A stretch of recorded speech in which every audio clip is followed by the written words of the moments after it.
5 Things We Learned from the Premier League Weekend, featuring Aston Villa's new main man, suffering in Manchester, and Everton's balancing act. Is Duran now Emery's man? John Duran has made it impossible for Unai Emery to leave him out of late and marked his 3rd consecutive league start with another goal this weekend. The Colombian was a real handful and tormented Manchester City at Villa Park. After missing a good chance inside the opening seconds, he made no mistake for the opener with a confident finish past Stefan Ortega. He had the ball in the net again with a fine finish but saw the offside flag deny him. John Duran averages a goal every 82 minutes in the Premier League, which is the best record of any player in the competition's history. Football on TNT Sports at Footballintent.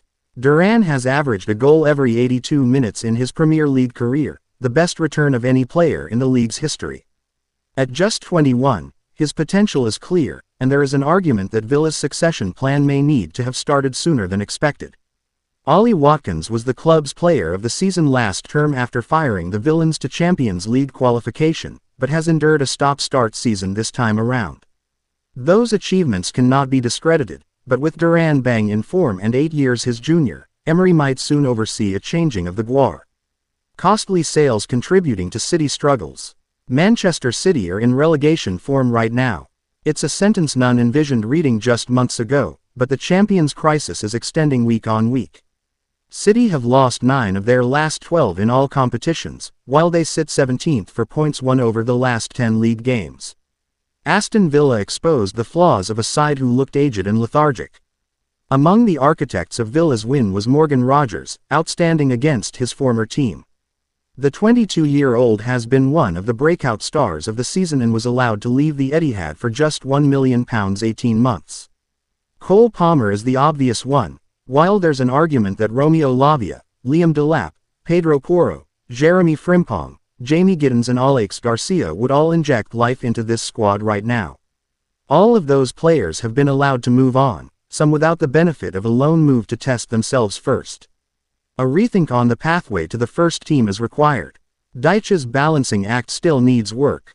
Enzo Maresca called Everton one of the best teams in Europe in terms of clean sheets after watching his Chelsea team frustrated at Goodison Park. The Toffees recorded their 5th clean sheet in 5 games and restricted Chelsea to an XG of just 0.77. However, the Blues' balancing act is in need of work.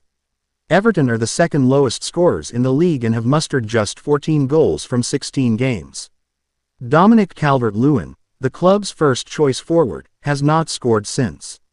More suffering awaits Manchester United. Ruben Amorim has continued to insist Manchester United will suffer before things get better, and this weekend's home humbling against Bournemouth certainly delivered on that assessment.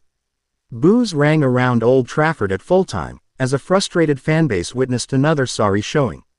A dramatic derby win aside, United have not enjoyed a new manager bounce, with Amorim having lost 4 of his 9 games in charge. In the bottom half of the table at Christmas for the first time in 35 years, the Red Devils face a fight to salvage their season and a tricky upcoming fixture.